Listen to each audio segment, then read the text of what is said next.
Bienvenidos a un nuevo capítulo del libro Antes de Adán, capítulo 17. Fue a principios del otoño del año siguiente cuando sucedió.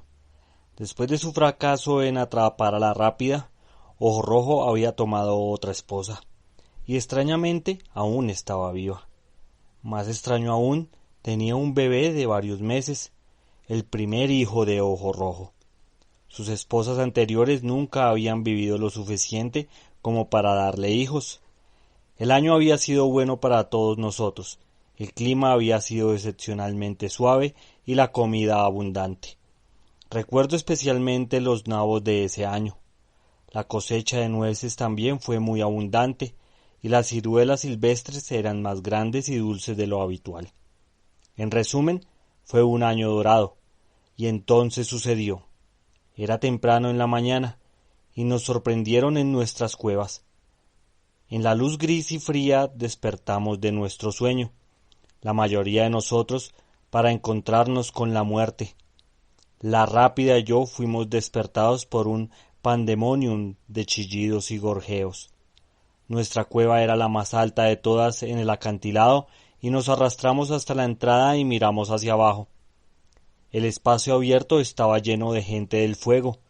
Sus gritos y aullidos se sumaban al clamor, pero tenían orden y plan, mientras que nosotros, la gente, no teníamos ninguno. Cada uno de nosotros luchaba y actuaba por sí mismo, y ninguno de nosotros conocía la magnitud del desastre que nos estaba ocurriendo. Para cuando empezamos a arrojar piedras, la gente del fuego se había amontonado en la base del acantilado. Nuestra primera andanada debió aplastar algunas cabezas, porque cuando retrocedieron del acantilado, 3 de ellos quedaron en el suelo. Estos estaban luchando y revolcándose, y uno intentaba arrastrarse para alejarse, pero los acabamos. Para ese momento, los machos estaban rugiendo de rabia, y lanzamos rocas sobre los 3 hombres que estaban en el suelo. Varios de la gente del fuego volvieron para arrastrarlos a un lugar seguro, pero nuestras rocas hicieron retroceder a los rescatadores. La gente del fuego se enfureció. También se volvieron cautelosos. A pesar de sus gritos de rabia, se mantuvieron a distancia y enviaron ráfagas de flechas contra nosotros. Esto puso fin al lanzamiento de rocas. Para cuando media docena de nosotros había sido asesinado y una veintena herida, el resto se retiró al interior de nuestras cuevas. Yo no estaba fuera del alcance de mi cueva alta, pero la distancia era suficiente para arruinar la efectividad de los disparos. Y a la gente del fuego no desperdicia muchas flechas en mí. Además, tenía curiosidad. Quería ver, mientras la rápida permanecía bien dentro de la cueva, temblando de miedo y emitiendo sonidos bajos de lamento, porque yo no entraba. Me acurruqué en la entrada y observé. La lucha se había vuelto intermitente. Era una especie de punto muerto. Estábamos en las cuevas, y la pregunta para la gente del fuego era cómo sacarnos. No se atrevían a entrar a buscarnos, y en general no nos exponíamos a sus flechas.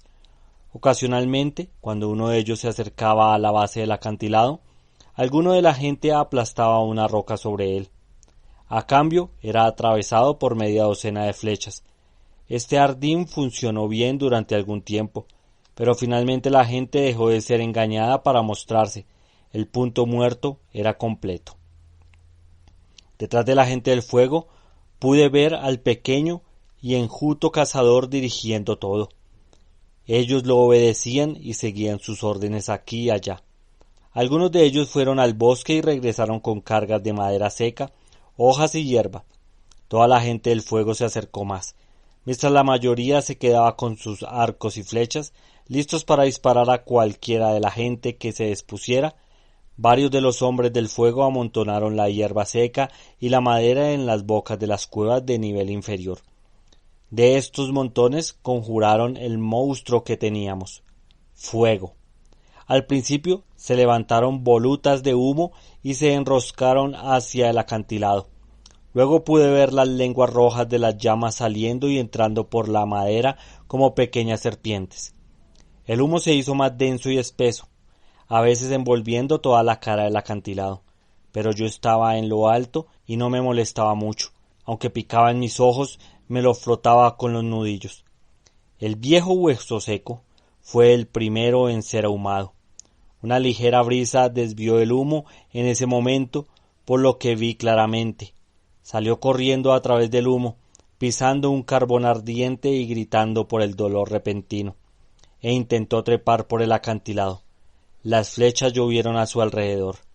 Se detuvo en un saliente, agarrándose a un nudo de rocas para sostenerse, jadeando, estornudando y sacudiendo la cabeza. Se balanceaba de un lado a otro. Los extremos emplumados de una docena de flechas sobresalían de él. Era un anciano y no quería morir. Se balanceaba cada vez más, sus rodillas cediendo bajo él, y mientras se balanceaba, gemía lastimosamente. Su mano soltó el agarre y se lanzó al vacío. Sus viejos huesos debieron romperse gravemente. Gimió y se esforzó débilmente por levantarse, pero un hombre del fuego se abalanzó sobre él y lo mató con un garrote. Y así como sucedió con Hueso Seco, sucedió con muchos de la gente. Incapaces de soportar la asfixia por el humo, salieron corriendo para caer bajo las flechas. Algunas de las mujeres y niños permanecieron en las cuevas para estrangularse hasta la muerte, pero la mayoría encontró la muerte afuera.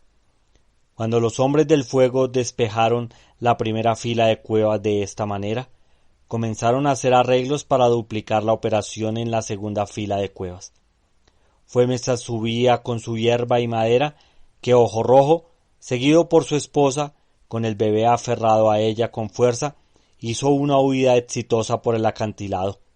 Los hombres de fuego deben haber concluido que en el intervalo entre las operaciones del ahumado permaneceríamos en nuestras cuevas, por lo que no estaban preparados, y sus flechas no comenzaron a volar hasta que Ojo Rojo y su esposa estaban bien arriba en la pared. Cuando llegó a la cima, se volvió y les lanzó una mirada feroz, rugiendo y golpeándose el pecho. Arqueaba sus flechas hacia él, y aunque no fue tocado, huyó. Vi ahumar una tercera fila, y una cuarta. Algunos de la gente escaparon por el acantilado, pero la mayoría fue derribada mientras intentaba trepar. Recuerdo a Labio Largo. Llegó hasta mi saliente, llorando lastimosamente, con una flecha atravesada en el pecho, el asta emplumada sobresaliendo por detrás, la punta de hueso sobresaliendo por delante, disparada por la espalda mientras trepaba. Se desplomó en mi saliente, sangrando profusamente por la boca. Fue en ese momento cuando los niveles superiores parecieron vaciarse espontáneamente.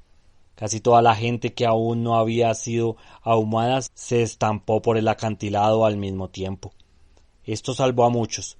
Los hombres del fuego no podían disparar flechas lo suficientemente rápido, llenaron el aire de flechas y decenas de los heridos cayeron, pero aún así hubo algunos que llegaron a la cima y escaparon. El impulso de huida ahora era más fuerte en mí que la curiosidad. Las flechas habían dejado de volar. Los últimos de la gente parecían haberse ido, aunque pude ver que algunos aún se ocultaban en las cuevas superiores. La Rápida y yo empezamos a trepar por el acantilado. Al vernos se levantó un gran grito de la gente del fuego. Esto no fue causado por mí, sino por la Rápida. Estaban charlando emocionados y señalándola unos a otros. No intentaron dispararle. No se lanzó una sola flecha. Empezaron a llamarla suavemente y a coaxiarla. Me detuve y miré hacia abajo. Ella tenía miedo, gimoteaba y me urgía a seguir, así que subimos a la cima y nos adentramos en los árboles. Este evento a menudo me ha hecho preguntarme y especular si ella realmente era de su especie. Debió haberse perdido de ellos cuando era demasiado joven para recordarlo. De lo contrario, no les habría tenido miedo. Por otro lado, bien podría ser que, aunque era de su especie, nunca se había perdido de ellos, que había nacido en el bosque salvaje lejos de sus dominios. Quizás su padre era un hombre de fuego renegado, quizás su madre era de los míos, una de la gente. Pero, ¿quién lo dirá? Estas cosas están más allá de mi comprensión, y la Rápida no sabía más de ellas que yo. Vivimos un día de terror. La mayoría de los supervivientes huyeron hacia el pantano y los arándalos y se refugiaron en el bosque de esa vecindad. Y todo el día, las partidas de caza de la gente del fuego recorrieron el bosque, matándonos donde quiera que nos encontraran. Debió haber sido un plan ejecutado deliberadamente, aumentando más allá de los límites de su propio territorio. Habían decidido conquistar el nuestro. ¡Qué triste conquista! No teníamos ninguna oportunidad contra ellos. Era una matanza indiscriminada, pues no perdonaban a nadie, matando a jóvenes y viejos, limpiando efectivamente la tierra de nuestra presencia. Era como el fin del mundo para nosotros. Huimos a los árboles como último refugio, solo para ser rodeados y asesinados, familia por familia. Vimos muchos de estos durante ese día. Además, quería ver. La Rápida y yo nunca permanecimos mucho tiempo en un solo árbol, y así escapamos de ser rodeados. Pero parecía no haber ningún lugar donde ir. Los hombres del fuego estaban por todas partes, empeñados en su tarea de exterminación. Cada camino que tomábamos nos encontrábamos con ellos, y por esto vimos muchos de su obra. No vi que fue de mi madre, pero sí vi al charlatán abatido a tiros desde el viejo árbol familiar, y me temo que al verlo hice un pequeño baile de alegría. Antes de dejar esta parte de mi narrativa, debo hablar de Ojo Rojo. Lo atraparon con su esposa en un árbol cerca del pantano en los arándalos. La Rápida y yo nos detuvimos el tiempo suficiente en nuestra huida para ver. Los hombres del fuego estaban demasiado concentrados en su trabajo para notar nuestra presencia, y además estábamos bien ocultos por la espesura en la que nos agazapamos. Al menos una veintena de cazadores estaban bajo el árbol, disparando flechas hacia él. Siempre recogían sus flechas cuando caían al suelo. No podía ver a Ojo Rojo, pero lo escuchaba aullar desde algún lugar del árbol. Después de un corto intervalo, sus aullidos se volvieron apagados. Debió haberse arrastrado dentro de un hueco en el tronco. Pero su esposa no ganó este refugio. Una flecha la derribó. Estaba gravemente herida, pues no hizo ningún esfuerzo por escapar. Se agachó protegiendo a su bebé, que se aferraba fuertemente a ella. Y hacía signos y sonidos suplicantes a los hombres del fuego. Ellos se reunieron alrededor de ella y se rieron de ella, tal como Oreja Tajada y yo nos habíamos reído del viejo hombre árbol. Y así como lo habíamos pinchado con ramitas y palos, los hombres del fuego hicieron lo mismo con la esposa de Ojo Rojo. La pinchaban con los extremos de sus arcos y la hurgaban en las costillas. Pero ella no era divertida. No luchaba, ni por eso se enojaba. Continuaba protegiendo a su bebé y suplicando. Uno de los hombres del fuego se acercó a ella. En su mano tenía un garrote. Ella vio y comprendió, pero solo hizo sonidos suplicantes hasta que cayó el golpe. Ojo Rojo, en el hueco del tronco, estaba a salvo de sus flechas. Ellos se juntaron y debatieron por un rato. Luego uno de ellos trepó al árbol. No pude ver qué sucedió allí, pero lo escuché gritar y vi la excitación de los que permanecían debajo. Después de varios minutos, su cuerpo cayó al suelo. No se movió. Lo miraron y levantaron la cabeza, pero cayó inerte cuando lo soltaron. Ojo Rojo se había defendido. Estaban muy enojados. Había una abertura en el tronco cerca del suelo. Reunieron madera y hierba y construyeron fuego. La Rápida y yo, con los brazos alrededor del otro, esperamos y observamos en la espesura. A veces arrojaban al fuego ramas verdes con muchas hojas, con lo cual el humo se volvía muy denso. De repente vimos cómo retrocedían del árbol. No fueron lo suficientemente rápidos. El cuerpo volador de Ojo Rojo aterrizó en medio de ellos. Estaban en una furia espantosa, golpeando con sus largos brazos a diestra y siniestra. Le arrancó la cara a uno de ellos, literalmente se la arrancó con esos dedos nudosos y esos músculos tremendos. Mordió a otro en el cuello. Los hombres del fuego retrocedieron con salvajes y feroces gritos. Luego se lanzaron sobre él. Logró agarrar un garrote y comenzó a aplastar cabezas como si fueran cáscaras de huevo. Era demasiado para ellos y se vieron obligados a retroceder nuevamente. Esta fue su oportunidad, y les dio la espalda y corrió, aún aullando airadamente. Unas pocas flechas volaron tras él, pero se zambulló en la espesura y desapareció. La Rápida y yo nos alejamos en silencio, solo para toparnos con otro grupo de hombres del fuego. Nos persiguieron hasta el pantano de los arándalos, pero conocíamos los senderos de los árboles a través de los moros más lejanos donde ellos no podían seguirnos en el suelo. Y así escapamos. Salimos al otro lado, a una franja estrecha de bosque que separaba el pantano de los arándalos del gran pantano que se extendía hacia el este. Aquí nos encontramos con Oreja Tajada. Como había escapado, no pude imaginarlo, a menos que no hubiera dormido la noche anterior en las cuevas. Aquí, en la franja del bosque, podríamos haber construido refugios en los árboles y asentarnos, pero la gente del fuego estaba realizando su trabajo de exterminio a fondo. Por la tarde, Carapeluda y su esposa huyeron de 3 de los árboles hacia el este. Nos pasaron y se fueron. Huyeron en silencio y rápidamente, con alarma en sus rostros. En la dirección de la que venían escuchábamos los gritos y aullidos de los cazadores y chillidos de algunos de la gente. La gente del fuego había encontrado su camino a través del pantano.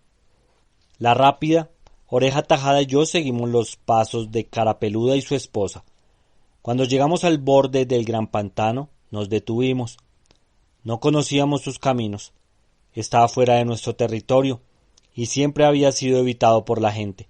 Nadie había entrado en él, al menos para regresar.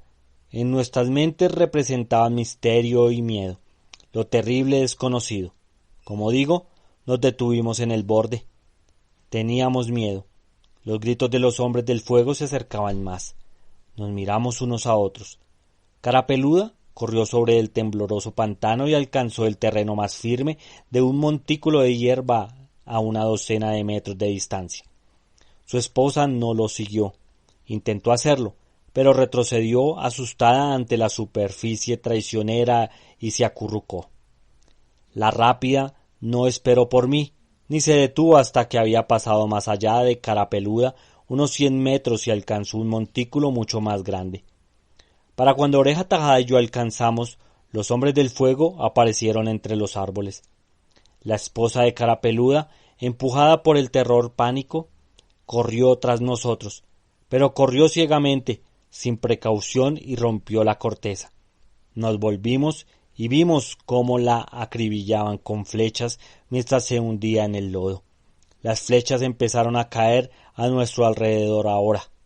Carapeluda se había unido a nosotros y las 4 nos lanzamos sin saber a dónde, cada vez más profundo en el pantano.